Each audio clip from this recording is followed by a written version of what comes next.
This program presents ways to optimize health and well-being. When considering lifestyle changes, please consult with your healthcare provider to ensure they are suitable for you. Hello and welcome. I'm Kaysie Vokurka. Relationships are a part of our lives before we are even born. They grow and change as we grow and change, developing in various ways through the years. Relationships weave throughout the timeline of our lives, but they have a deeper link to time than you might first think. Stay tuned to find out more.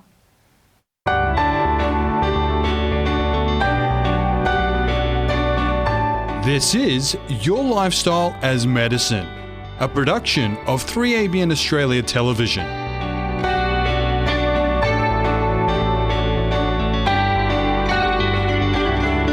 So good to have you with us as we learn more about how you can shape your lifestyle as medicine. Today we'll be talking more about the topic of relationships and how they relate to time. We have health psychologist Jenifer Skues with us once more. Welcome to the program, Jenifer. Thank you for joining us. Thank you. Glad to have you with us. And last time we talked about how we can have healthy dynamic relationships, and we also talked about different ways that we can have a breakdown of those relationships. But today we are bringing in a time element. Can you talk to us a bit about that? I'm curious about where this is going. Okay, well, when you look at the time element of relationships, it starts in the womb and it goes right through our lifetime. Relationships are always changing, growing.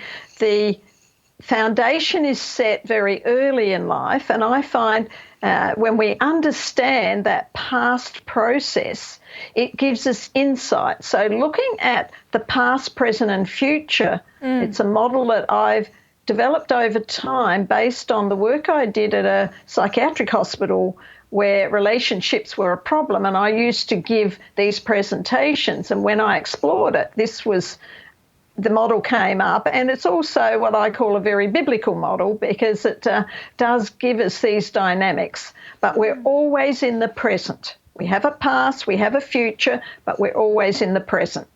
All right, and when you look at a model like this, where is God? He's in the present. He knows the past, he knows the future, but it's in the present that we have to connect. Yes. And last time, we talked about connecting with God first and through Christ and the Holy Spirit, having it in the heart, and then we can connect with ourselves in a loving way and with others in a loving way. Yeah. So this is looking at what stops us from doing that. Why do we get caught up in ourselves? We've only got self. Other than our focus on God, if that makes sense. So it's important in that model, and we're going to look at two aspects of it. The first one is looking at what is our past. When we look at conception to birth, what does that really mean?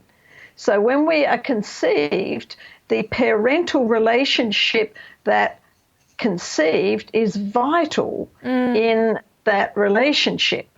So if they were, like I hear of people who were born to a single mother because the father didn't want to know. I've heard of families where the parents were at war with each other and there was a lot of abuse and trauma. And then I've heard, of course, of such loving parents who desperately wanted children and loved them from the conception through.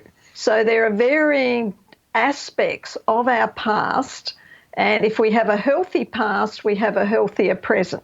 Okay? So this is where that, and I did things like I spoke to my mother on that. What was it like when I was born? What was it like for her? Because we had a very loving but dysfunctional family. And what she shared with me helped me to really understand what it was all about, why I was like I was in the present, and what the dynamics when she was carrying me, when she had me, between myself and my sister and her and my mother and father. There were lots of poor dynamics there. So it helped me to understand some of what I go through now. Okay? So the parental relationships are vital. Wow, so they have a very strong influence on who we become as people, don't they? Yes, they do. Absolutely. So if you have a look at our models, which is the next point I've got there, because once we're born, we have models, even in the hospital where there's nurses and doctors and visitors and siblings and all these different people around us. You know, when you think of coming out of a protected, warm water environment into a world, that in itself, having birth and giving birth is traumatic. So that is where that bonding with the mother and the family is crucial to help the child come into the world. Yeah, wow. Right? And if that bonding isn't there, then it's a major problem. And I get that from adults who come to see me and they've been adopted or had a foster family, or and it's not all bad. Some of them have had loving families, but usually if they're loving families and raise them up and give them good schools, they don't need to see me. So I usually hear all the worst scenarios, so to speak, when you look at that. So our models are vital, our relationship experiences along the way. And if we're feeling vulnerable, rejected, abandoned, insecure, that is the platform for the relationship experience we'll have along the way. Because we then interpret relationships as we're growing up as we look for everything that is negative. So instead of accepting the positives in a person, we look to the negatives. If they don't like us because we're insecure and fearing abandonment. So what we experience is very powerful, okay? And then on top of that is the last point. There are learned beliefs and values about relationships generally. And where do we get those beliefs from, do you think? Kaysie, what do you think? Where did you get your beliefs and values about relationships from certainly from early years, but as you were growing up, where did you learn about relationships? Well, I guess it starts with what the child is first experiencing, doesn't it? So there's the parental influence, then you've got the models you talked about. Children are like sponges. They're very much taking in everything and learning from their environment and what people are doing around them. Yeah. Their biggest learning curve is in the first 7 years, because that's when they walk and talk and do all those things. But this is where play is a vital, essential part of a child's developing relationships, playing with others, family, peers, because it's, as I say, it's in the sandpit where we learn to give and take and do all these things. And if a child doesn't have that opportunity and doesn't have a healthy play life as they're growing up, and particularly those early years, or having toys and tactile things. But nowadays, with media and TV, kids are brought up on. I find a lot of children, even at a very young age, have a mum's phone or a phone with games on it, or going. Nowadays the children go on to TVs, media. And they're learning things and seeing things at their age they shouldn't be learning, but at the same time, and of course movies come into it, different movies that are around, but at the same time, when they're in front of a screen, they're not out playing. They're not going out and about and having a healthy life. So you cannot develop healthy relationships on social media. Yeah. You have to experience it. So what you learn about relationships is vital as to our personal connection, interaction, growing up, playing, sharing, learning skills that way creates a healthier upbringing and relationship. So that is very powerful. So nothing can replace the real thing, hey? You've got to have that face-to-face contact and connection. Yeah, and I find adults who don't get that, often it can be quite childlike when they're under stress and pressure. They use a lot of that child talk or baby talk, resort to that because they feel more secure.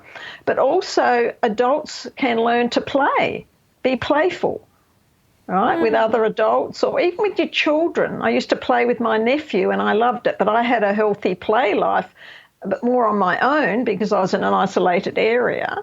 But I found that playing, even as an adult, was really fulfilling and uplifting, and the child really enjoyed it. Children enjoy parents who are playful with them. So as adults, I get them to go and play, if they've not had that, if they've been brought up without that. So and I'm just curious, what would you encourage them to do for play? I got adults to go, did you ever go on a swing and have a playground? Oh, no, we weren't allowed to do that for whatever reason. And I get them to go, and particularly if they've got children or young people around them, go and enjoy being in the playground. Get on a swing, do those things. Participate.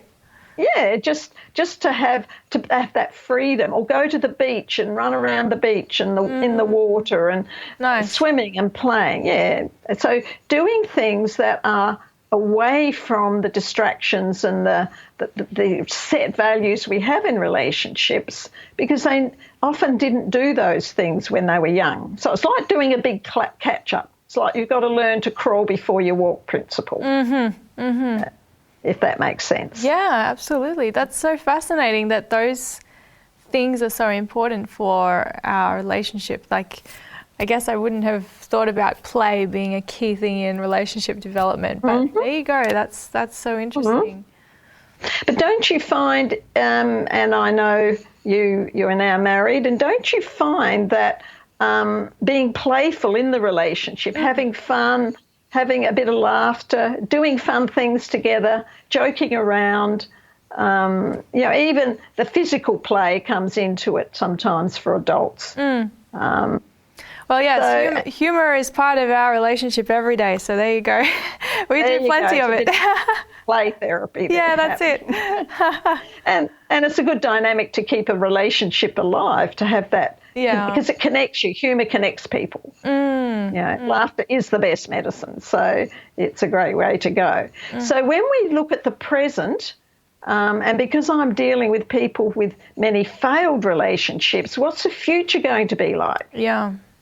And I mean, another factor I find in our society, Christmas was usually a big deal, a family deal, and even these dysfunctional families, everyone had to go to Christmas Day, everyone had to do something, and I found a lot of my clients would find that quite traumatic. So what was your experience like at those times? And they hate Christmas and often melt down because in the present, it's not a good memory, and they project it into the future. Okay? So what we remember and what we do with all that modelling and all that we've learned about relationships are projected at what we expect of ourselves and others. Right, so if I understand you correctly, you're saying that the experiences we have in developing relationships from childhood, we will experience elements of that in the present, but also tend to project it into future situations or our thoughts about those situations. Yes. So it's influencing us throughout the whole lifespan or life period unless we make changes about the past. Absolutely. Yeah. So we can learn in the present from the past, and this is where I did a lot of homework with my parents before they passed away. I spoke to both my mother and father about what was life like for them. And when I look at the dysfunctions in our family, when my parents talked about what life was like for them when they were growing up, I could understand why they became the adults they did and why we learnt what we did. It was a repeated pattern. So looking at the history, if you can, is very helpful. And if parents aren't around, speaking to relatives, siblings, other people, just to get a bit of an idea. Because often we blame parents. It's their fault I'm like I am. But if you have a look at what they went through, then we can come to terms with it in the present, which means we then are not projecting those old beliefs and values about them and about ourselves. Yeah. Right. So really we need to be cultivating more awareness of what we're doing in the present as a way to get clues from links to the past that we might need to correct or deal with, to have more of a living in the present sort of way of life. Yes, we can only correct the present. We can't change the past, and the future is related to the present. If we present with these dysfunctions and fears and fearing abandonment, not having healthy relationship experiences, then what are you going to expect in the future? More of the same. And then you isolate, and that becomes lonely, depression. You can see where mental health comes into it on that level.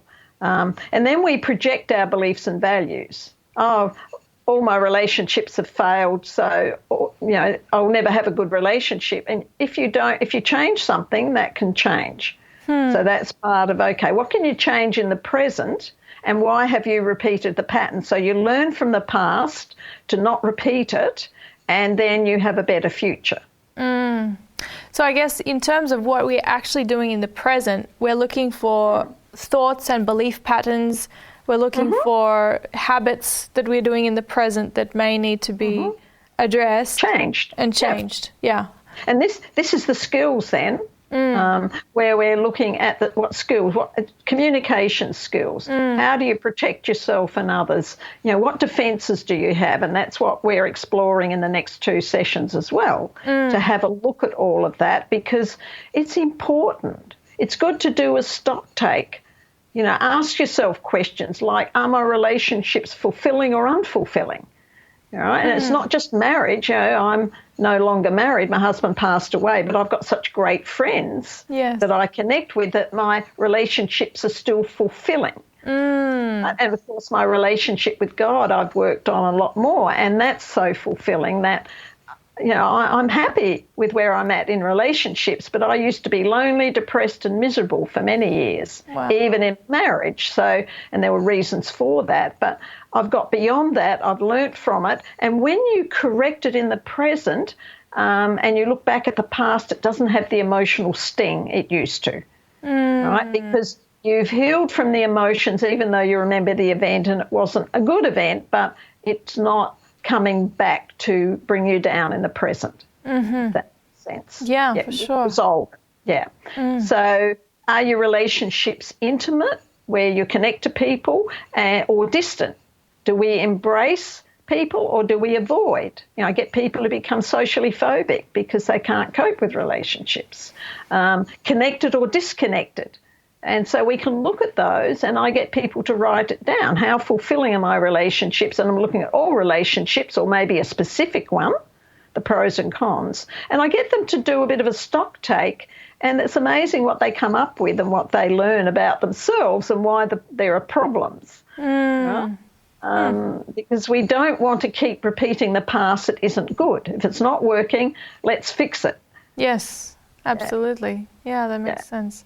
Yes. So you have a follow-up model you explained before. I do. So, can we see what that one has? Okay, so we have another model, which is growing healthy relationships over time.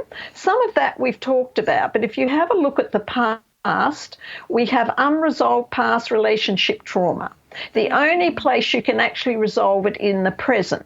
So the choices we make in the here and now are vital as to whether we're going to carry the trauma or whether it's going to be okay. Right? So this is where I work with the person in the present, and we can do it. There's so much good material out there in books, in videos on how to have healthy relationships, because then we deal with the fears of the future. Once we change in the present, and as I said earlier on, our relationship with God in the present is the only way we can do this, because whereas God, he lives in the present moment. He knows us intimately, and he wants us to have an intimate relationship, and that's that heart-spirit connection. And when we do that in the present, we can resolve the past, we can heal in the present, and then have much better future relationships. It's an unknown. We don't know. I don't know who I'm going to meet next week or in 2 years' time, but I know if I'm functioning well, I will be able to be discerning. I'll be able to connect to people, whoever I meet, whoever I know. So doing a bit of a stock take in the present, that's what I help people to do, is write things down, have a look at quality, some of the things we've talked about. And how is your relationship growing? In other words, how is it developing? Has there been no change?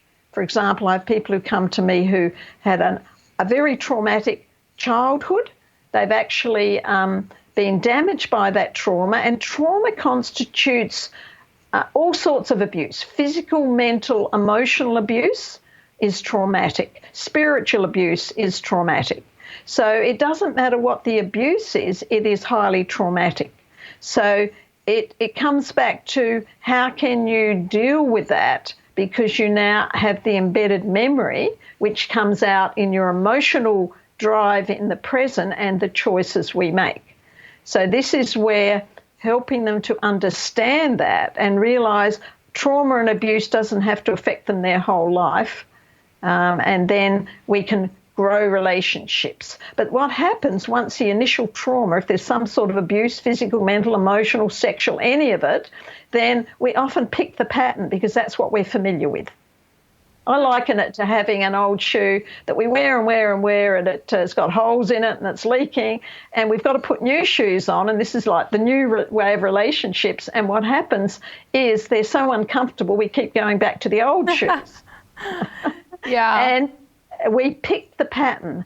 Even if it's not a good pattern, that's what we're familiar with and what we know. We don't know healthy, therefore, if we only know unhealthy, that's a pattern we pick until we know differently, until we work it out. So when you say pick the pattern, you're talking about we will choose to go by our default mode of operating in that situation rather than a new one unless we understand and intentionally choose the new way. Yes. Absolutely, and that comes back to attitude and our expectations. If the attitude is, well, that's the way I've been all my life, nothing will change, we're going to keep connecting with abuse and trauma.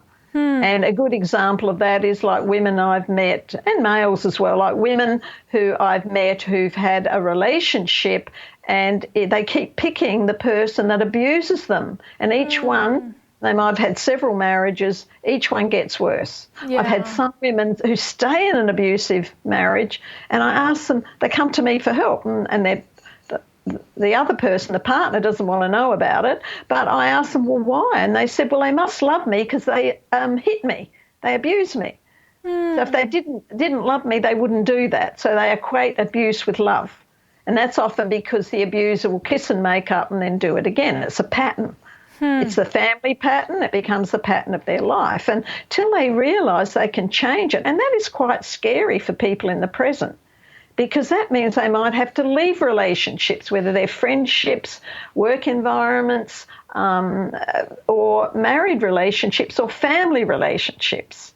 There are points of time where when they become healthier, they say, I've had enough. I've tried to help them, and that's what we'll be doing in the next 2 sessions. How can we help ourselves and help others and actually change, positively grow and change? We're going to look at more of that.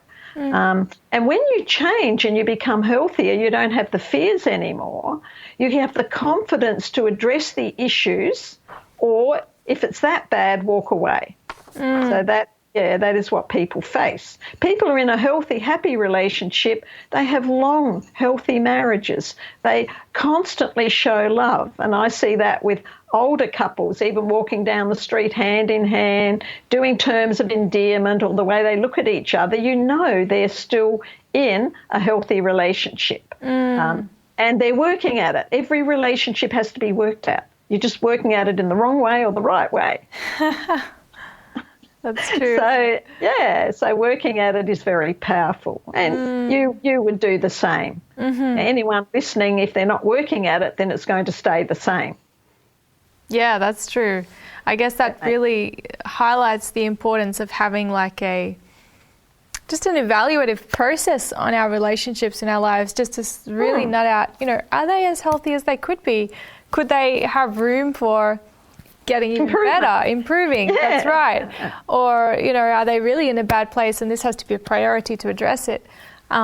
And I appreciate that you acknowledged how that for some people addressing those relationship challenges can be quite scary because of what it means. Like that's a real challenge that people would need to work through. So it's not always easy, but it can be very rewarding. No.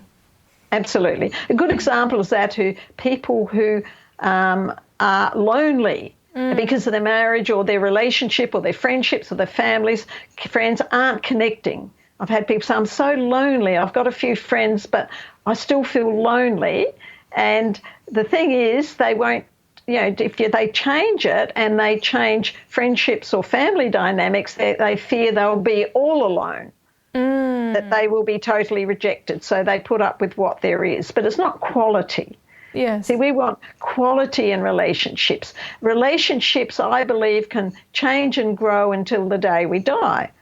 and therefore it's a good investment. And again, it's not just a married relationship. It's to do, we've got maybe children, grandchildren, friendships. If we don't put effort into it and work at it and show we value the person and we care about them, then those people drift away. Mm-hmm. People who are very depressed lose a lot of friends because they get sick of hearing all their woes and life's miserable. It's all about themselves. Mm-hmm. So in the end, these people, these friends, don't contact them anymore because they try and help, but they don't know how to really help. Yeah, so that's a good example. So one of the things I do is depressed people start to improve. I say, right, now I want you to connect with one of your older best friends that you haven't spoken to. And how would you do that and what would you do? Can you invite them over for a cuppa or can you invite them for lunch? So we look at realistic ways of doing that. Nice. That's really good to consider it from that perspective, because I think in the last session we noted the verse which talked about how the key for relationships with one another is to love them as we would love ourselves. And yes, so that involves an outward focus, doesn't it? It involves thinking beyond ourselves to the other person and where they're at in order to be able to get that dynamic to flow really well. Absolutely. There's a saying, you have to love yourself, warts and all, because we'll never be perfect. So we accept our imperfections and work with them and realise I need to change the way I do that because it's how it's not done well, and put in a more positive way of doing things. And Jenifer, I think is there a couple of quotes that you would like to share just to finish off that involve spiritual connection? Yes, there is two Bible verses that I have. The first one is Hebrews 13:8, a reminder that Jesus Christ is the same yesterday, today and forever. He never changes. We change, he doesn't. We can count on him and his love. And 2 Corinthians 5:16, therefore, if anyone is in Christ, it's 5:17, my apologies. Therefore, if anyone is in Christ, he is a new creation. Old things have passed away, or all things have become new. Yeah, they're lovely, and the way that they're telling us that we can forge forward to a new future, one that has better things for us. So that's very encouraging. Well, thank you so much for sharing that. Again, I look forward to further discussion on this topic in the next sessions. Thank you, Jenifer. We've been discussing relationships and time with health psychologist Jenifer Skues. In the next program, we'll look at relationships and the power they have over us and how we've learned to protect ourselves. This will be a very informative session, so please join us next time. If you have questions or comments about this program, then contact us on health@3abnaustralia.org.au. And remember to shape your lifestyle as medicine.